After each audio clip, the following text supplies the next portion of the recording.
Cashin was midway through his morning routine, savoring the bold bitterness of his black coffee, while flipping through the sports section of the newspaper. The quiet hum of the kitchen was abruptly shattered by Isadora's voice, sharp, unwavering, without hesitation. She slipped into the chair across from him, her eyes dark and inscrutable. "Cashin," she said, her tone clipped cold. "Put the paper down, we need to talk." He hesitated for only a moment before folding the newspaper and setting it aside. Perhaps she had a minor complaint, some trivial grievance. But her next words hit like a thunderclap. "I'm leaving you. I want a divorce." The walls seemed to close in as his mind reeled. A heavy silence hung between them, thick with unspoken emotions, charged like the air before a storm. Cashin's shock was buried beneath a practiced calm. His gaze narrowed, his body still, but inside a tempest of betrayal and resentment churned. He schooled his features into an impassive mask. "Is that it?" His voice, measured and unsettlingly quiet, carried a note of bitter amusement. Isadora's expression flickered. Resignation, defiance, or perhaps a final, resolute farewell. "Yes, Cashin, I'm done. You haven't been present for a long time." He leaned back, letting her words sink in, their weight settling over him like a smothering fog. Every memory, every promise made was now tainted. In that charged silence, something dark took root, a calculated, unrelenting resolve. Cashin stood at the threshold of his private study, his thoughts still reverberating with Isadora's declaration. Sunlight filtered through the blinds, casting sharp lines across the polished mahogany desk. His steps were deliberate as he crossed the room, each one measured, like navigating a chessboard of consequences. Closing the door behind him, he reached for a crisp letter pad and a sleek pen, an old gift from a once-trusted mentor. Outwardly, his hands were steady. Internally, they trembled with a volatile mix of cold fury and eerie composure. The blank page before him was a battlefield, and his words would be the first strike of a war he had no intention of losing.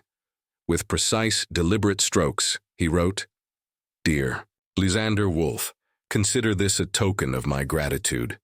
Thank you. Thank you for finally ridding me of Isadora." He paused, his eyes narrowing as he reflected on the cruel twists of fate. Then, as if guided by some unseen hand, he retrieved a lottery ticket from his wallet, a forgotten symbol of fleeting hope, and slipped it beneath the final line of his letter. "If fortune smiles upon you, perhaps the winnings will be enough to satisfy the insatiable appetite of a woman who has shattered trust beyond repair. Good luck." Cashin exhaled slowly, his voice barely above a whisper as he read the words aloud, each syllable laced with quiet vengeance. There was irony in this, a dark humor that only fueled his determination. Sealing the envelope, he turned back to the kitchen where Isadora still stood, her expression unreadable. He extended the letter to her, his voice devoid of warmth. "Make sure he gets this. I don't trust you not to interfere." A flicker of indignation crossed Isadora's face, her fingers tightening around the envelope. "You think I'm that naive?" she shot back, her voice tinged with defiance. But Cashin had already moved beyond this moment, beyond her. His tone remained unwavering, each word a measured dagger. "Pack your things, Isadora. You're leaving, and I refuse to let your betrayal cost me any more than it already has." Beyond the walls of his carefully constructed world, life continued its relentless march forward. But inside this space, within the confines of his meticulously arranged sanctuary, every detail, from the crisp paper to the glint of the lottery ticket, was a testament to a man who had transformed heartbreak into a strategic masterpiece of retribution. As the door to his study clicked shut, Cashin settled into his chair, the weight of his choices pressing down like an iron shroud. Yet within him, a steely determination burned. With a slow, deliberate inhale, he picked up his phone and dialed a number ingrained in his memory. The line rang once before being answered. "Quentin, it's Cashin," he said, his voice low and resolute. "We need to set things in motion. Isadora's decisions. Leave me no choice. I'm filing for divorce and I want a restraining order. She stays away. A pause. Then, on the other end, Quentin Drake, his childhood friend and a renowned family law attorney, spoke, his voice calm but firm. Cashin, I'm sorry you're going through this. I know it's painful. But if she's determined to drag you into chaos, you must act swiftly. Be at my office first thing tomorrow. We'll draft the paperwork. Cashin's grip on the phone tightened, his voice unwavering. I appreciate it, Quentin. I'm ready to do whatever it takes. Tell me what. I need to prepare. As Quentin methodically listed the necessary steps, gathering financial records, securing joint accounts, cataloging shared assets. Cashin listened intently, his mind already strategizing. He could see it now, the courtroom, the judges, gavels striking down like a final death knell to a life once shared, and he would be ready. The moment he hung up, a soft knock echoed at the study door. Marital Sayer, his newly promoted executive assistant, whose poise and efficiency had become indispensable, stepped in with her usual quiet confidence.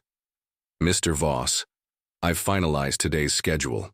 Also, there's an urgent board meeting in 45 minutes, she informed him, placing a tablet on his desk with a controlled thud. Cashin's gaze shifted from the tablet to Marold's watchful eyes. Thank you, Marold. Prioritize all my calls today. I need every document related to our joint finances. Organized and ready. There's no room for error. Marold gave a sharp nod, her expression a mix of professionalism and subtle empathy. Understood, Mr. Voss. I've already started compiling records from the past 2 years. Everything will be in order before the meeting. As she exited, Cashin's thoughts wavered between the cold logic of his plan and the lingering echoes of the past. Shared breakfasts, whispered promises, fleeting laughter. Memories that once defined him now felt like ghosts of another life. But instead of swaying him, they fortified his resolve. His attention returned to the meticulously organized folder on his desk, reviewing every figure and transaction, as if each number was a crucial piece of evidence in an unrelenting trial. Minutes later, Marold returned, setting a fresh cup of coffee. Beside him, Sir, I've cross-verified the bank transfers. The funds are now securely in your individual account. Everything has been flagged for easy reference. Cashin gave a curt nod of approval. Excellent work, Marold. Ensure that if Isadora even dares to step near the house, the new locks activate immediately. No more surprises. Their exchange was clipped, professional. Yet beneath the surface lay a tension, one woven from betrayal, loss, and a promise of calculated retribution. Cashin took grim satisfaction in the precision of his plan, even as his heart pounded with a mix of sorrow and cold resolve. Each move carved out a future free from the treachery that had marred his past. Later that afternoon, the meticulous order of his world shattered. As he returned home from the office, dusk draped the city in a muted glow. The soft hum of streetlights underscored the gravity of the moment. But inside the grand foyer, the silence was violently broken by a crash from the living area. Cashin's pulse quickened as he stepped inside. The modern living room, once a sanctuary of control, was now a wreckage of destruction. Shattered glass and splintered wood littered the floor, a stark contrast to the pristine order he had fought to maintain. The security cameras recorded everything. At the center of the chaos stood Isadora. Her eyes, wild with fury and despair, darted across the room as she rifled through drawers, overturning objects with reckless abandon. Broken lamps, scattered belongings, a shattered vase. The scars of her rage marred every surface. Cashin's voice cut through the chaos like a blade. Isadora, stop. There's no need for this. She spun to face him, her breath ragged, her movements erratic. I won't let you erase me, she spat, her voice raw with defiance. I'm taking back what's mine. Another vase crashed to the floor, punctuating her words. Their eyes locked. Hers, a storm of emotions. His, cold and unyielding. He studied. Her trembling hands, the barely restrained hysteria in her expression. A life they had once built together had unraveled into chaos. I'm not interested in possessions. he stated, his voice chillingly even. What I want is control. Control over my future and you. He paused, letting the words cut deep. Are no longer a part of that equation. Isadora's face twisted in shock and wounded pride.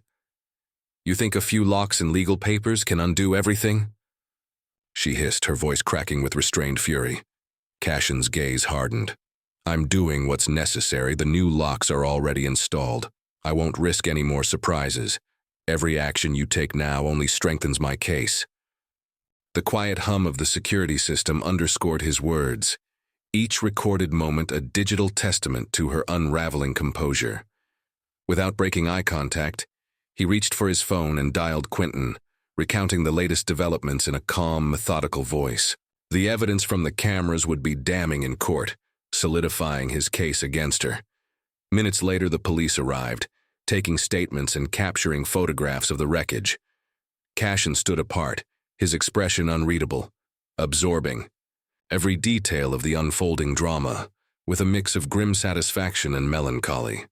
Every shattered piece, every discarded memory, served as proof, not just of Isadora's fury, but of her descent into chaos. As the officers led her away, she cast one last defiant glance over her shoulder. You've lost, she hissed. Cashin's reply was measured, final. I'm merely reclaiming what was always mine. His tone left no room for argument. In that charged moment, raw emotion collided with cold calculation. The chaos of Isadora's outburst, immortalized on film, would soon serve as the cornerstone of Cashin's legal strategy. A strategy designed not just to sever the past, but to pave the way for the future, one he alone controlled. In the days that followed, the storm reached its peak. Isadora's reckless defiance became irrefutable evidence in court. The judge, reviewing the security footage and detailed reports, delivered the final blow, a permanent restraining order against her. The past was no longer a weight he carried.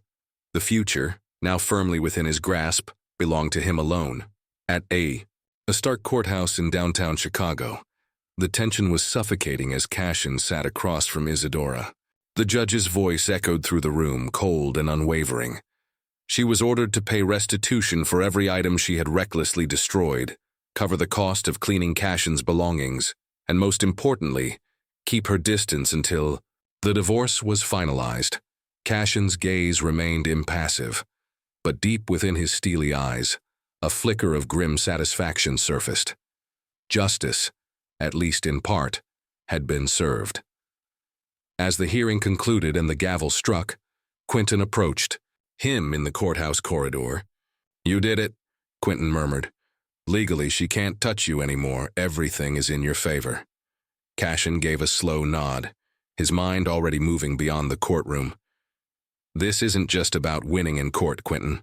It's about ensuring she never has a grip on my life again. Later that week, as he stepped into his newly secured home, Marigold greeted him at the door. Mr. Voss, there's someone here to see you, she said, her voice tinged with hesitation. A gentleman waiting in the foyer.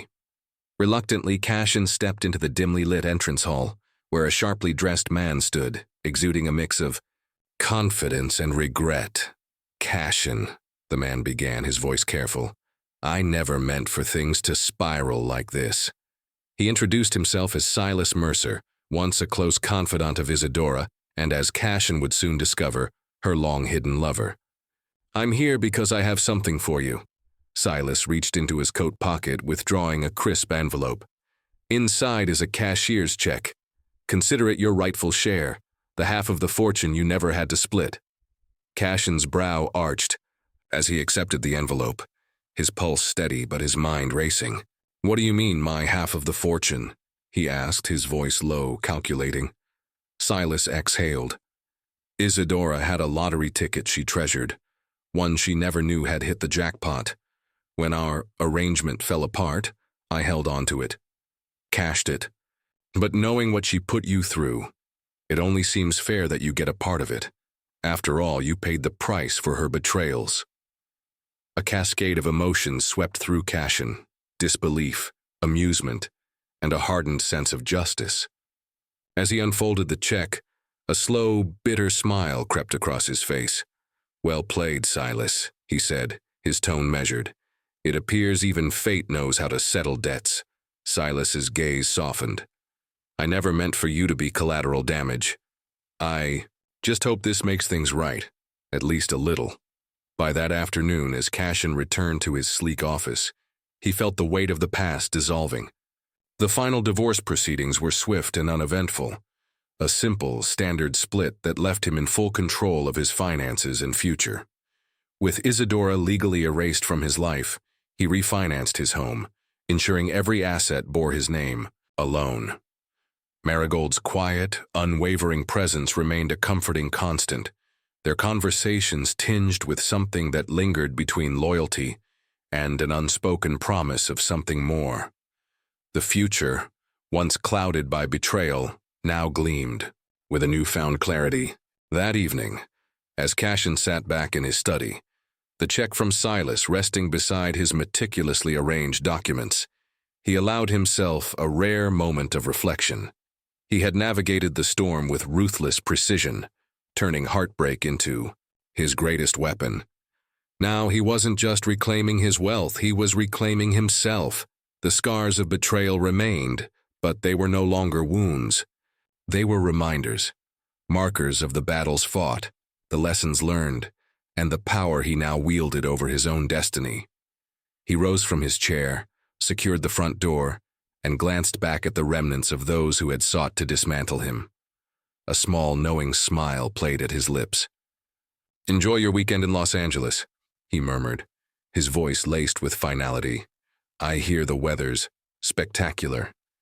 And with that, his past was sealed away, forever locked behind doors that only he held the keys to. Did you see that coming? Or did the twist take you by surprise? Let me know in the comments below. If this story kept you on edge, don't forget to hit that like button. And if you haven't already, now's the perfect time to subscribe. I bring you fresh, gripping stories every single day. Turn on those notifications. You won't want to miss what's coming next. Thanks for watching, and I'll see you in the next one.